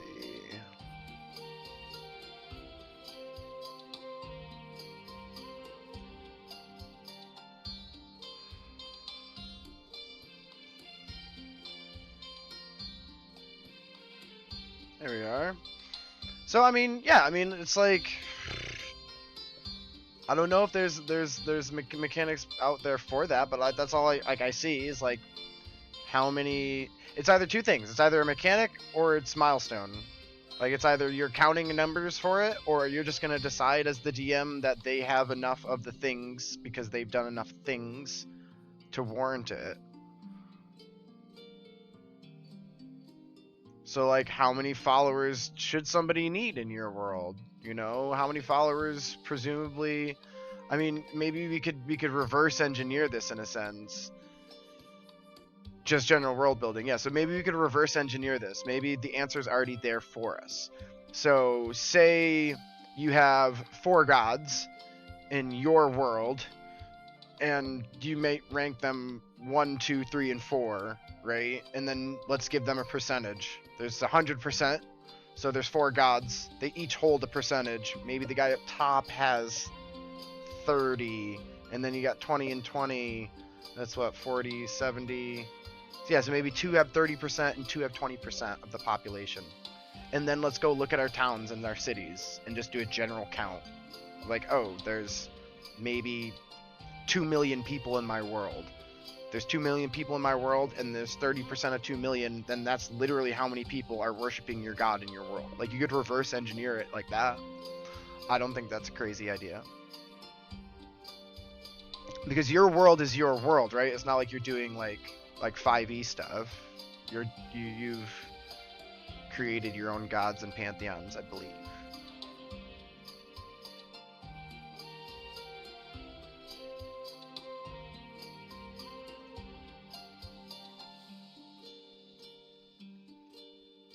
Hmm?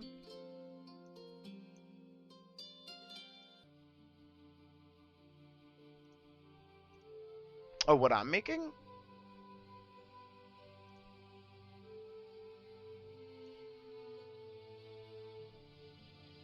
Hmm.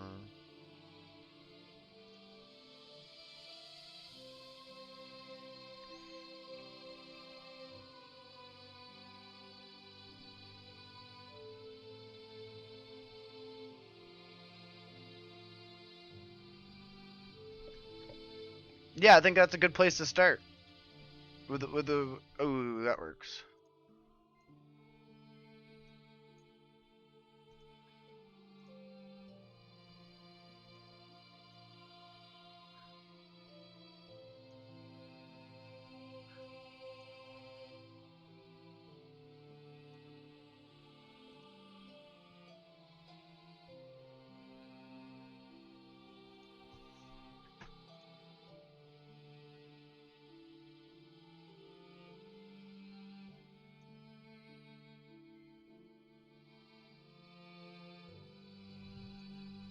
Um, that's a fair question. Is like, can a god just lose their godhood because their followers have gone? I think yes. I think very much like the powers at B are there for you because the X amount of people follow for you. So yeah.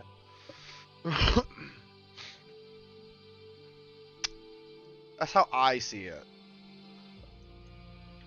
I see it very much as like I said before, X amount of time without any worshippers. No, they wouldn't disappear. I guess. I mean, I guess no. That's a fair question. Like, what would happen? They would just cease to exist.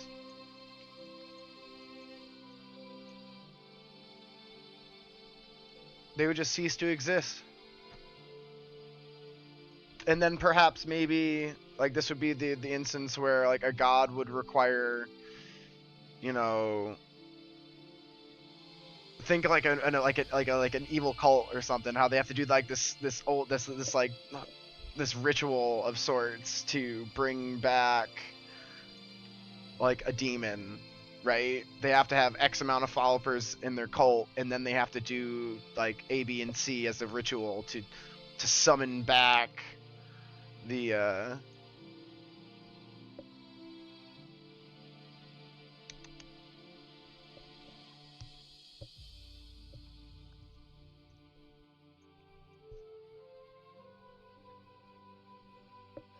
maybe it should be black.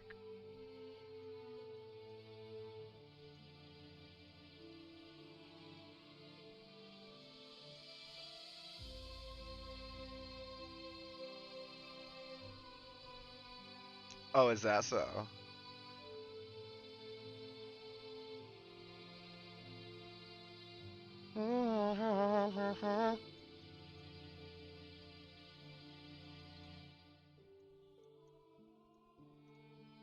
Paint,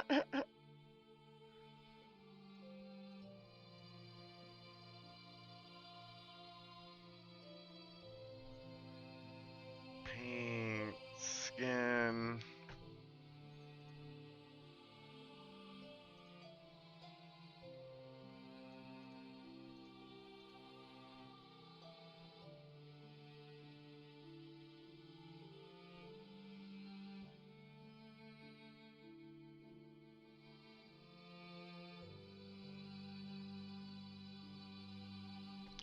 Word, yeah, that's definitely not how I see things. We definitely have two different opinions on the whole gods.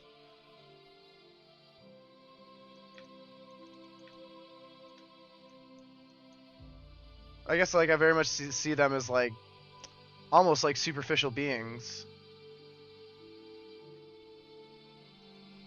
And superficial in the sense of like they've lived a life beyond the point that any mortal vessel could actually withhold.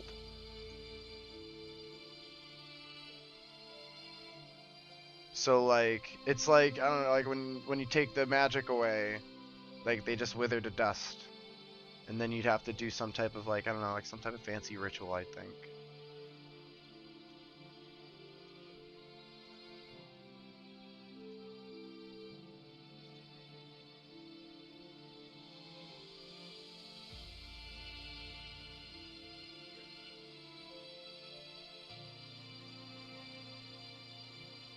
Potions?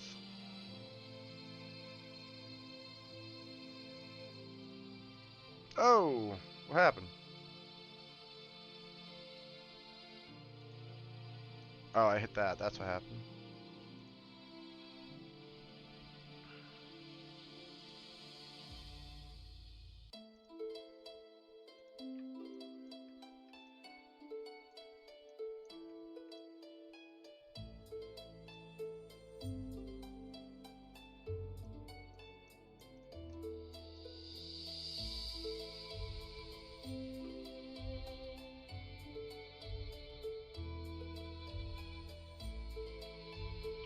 Do do do do do do.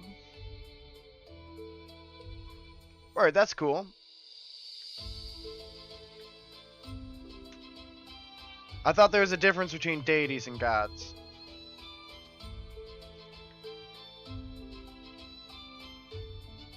So now they're the same. I thought you had them classified different.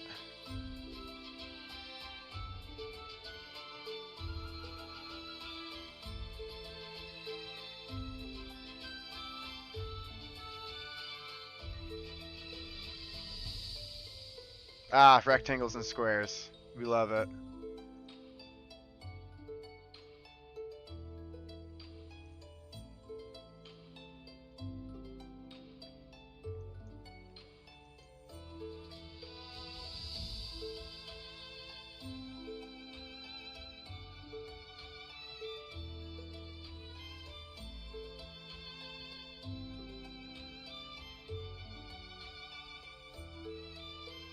Oh yeah?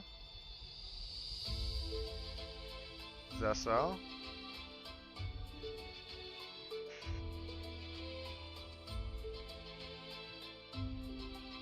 So one can be both, but the other can't be. Can't be.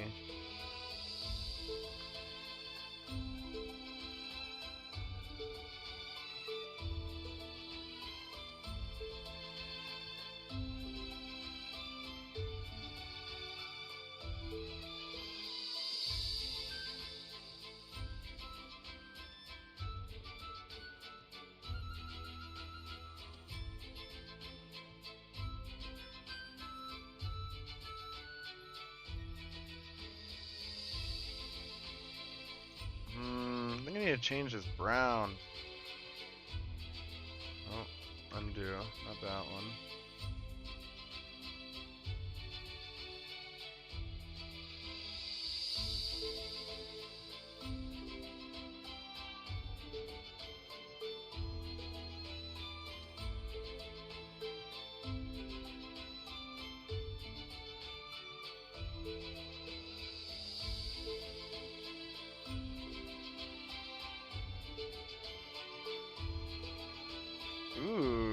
leather?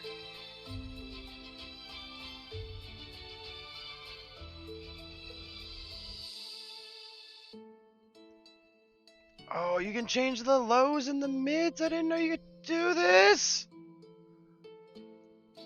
No! Oh my goodness!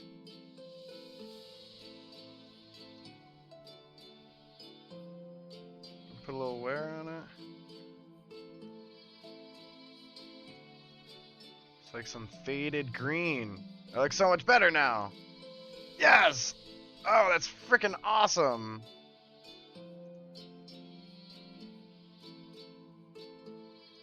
That's what I did. That's what I did. So now it's like, look. No, no, it's not.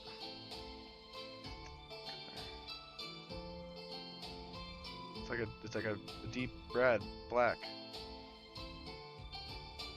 Oh, I can go all the way, but I like having the little bit of texture. It gives it some fade.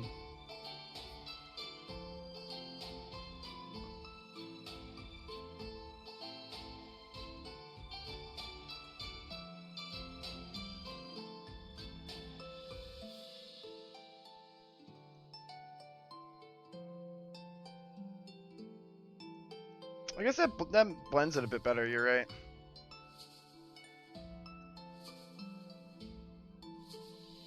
Okay, okay, pat, pat, pat.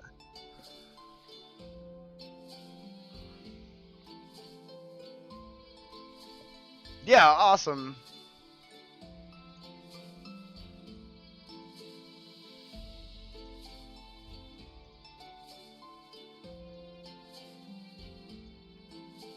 It's really good for the cloth. Like look at the fade on the bag now.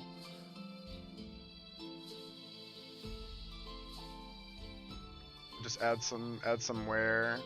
Actually, I might go back on Kenneline.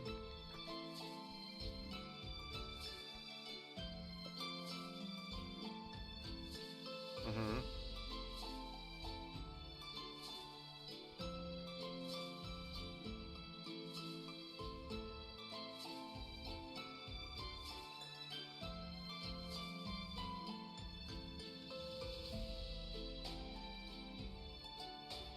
Mm-hmm.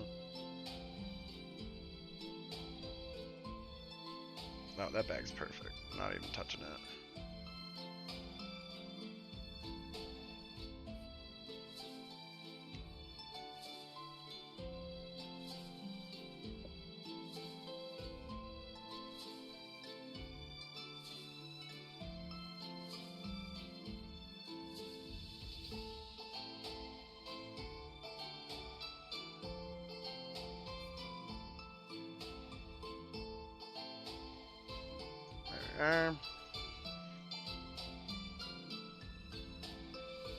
What's her name? What's her name? Ariana Winston.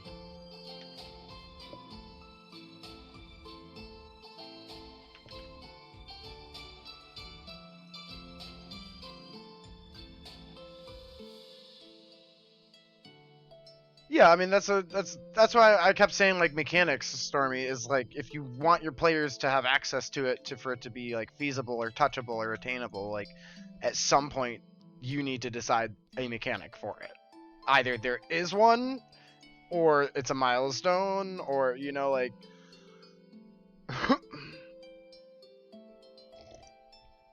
at some point it must be done. Save as.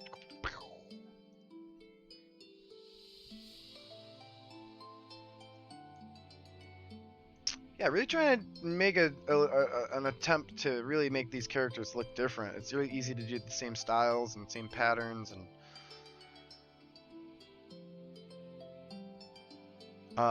or like right here, like dude, this character had just a plain green dress on, and then I decided that I wanted to throw a texture on it with the decals, and like entirely different dress.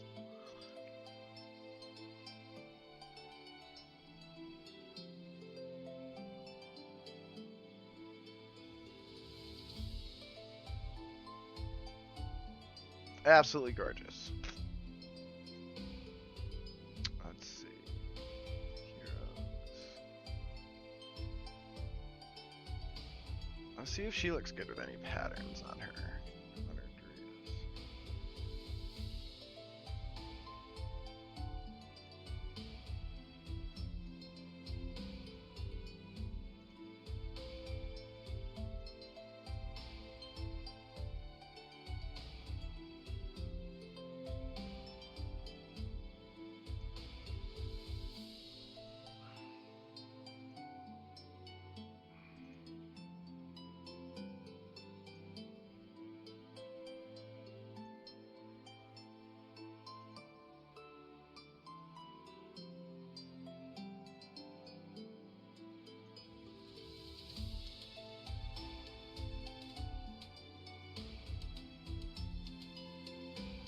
So yeah, so like at some point it's like you just pick a number, right? And like I guess that's like technically like an arbitrary number, unless like you have an explanation for how you came up with a million. A million sounds like a good place to start for sure. But I said like this is something that like honestly it could be you could calculate in some fashion or regard. Like you could quite literally count how many gods you have and how many people are in your world and what exists. There we go. That's what needs to be changed.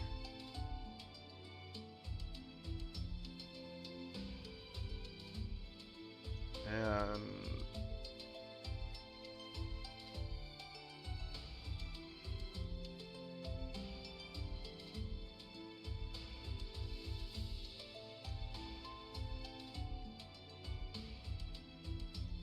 yeah, I mean, I wouldn't want to get too crazy in it. I would want to figure something that makes sense, and then with the ability to add a narrative thing to it as well, right?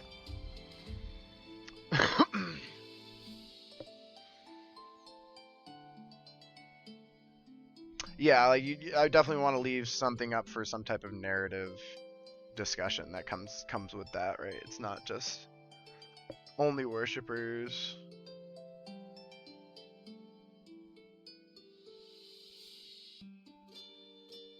Yes, I gotta get that microphone for my buddy. All right, well, everybody, it was a great session. You see the pink hoodie? That means we're playing vampires tonight. 7 o'clock ish Eastern starting time tonight. Take it easy, everybody. Take it easy, Stormy. Nice chatting you. We'll be over in Lore Masters if you want to come say hi. But I'm dropping down. I'm gonna go get some lunch. Take care, everyone.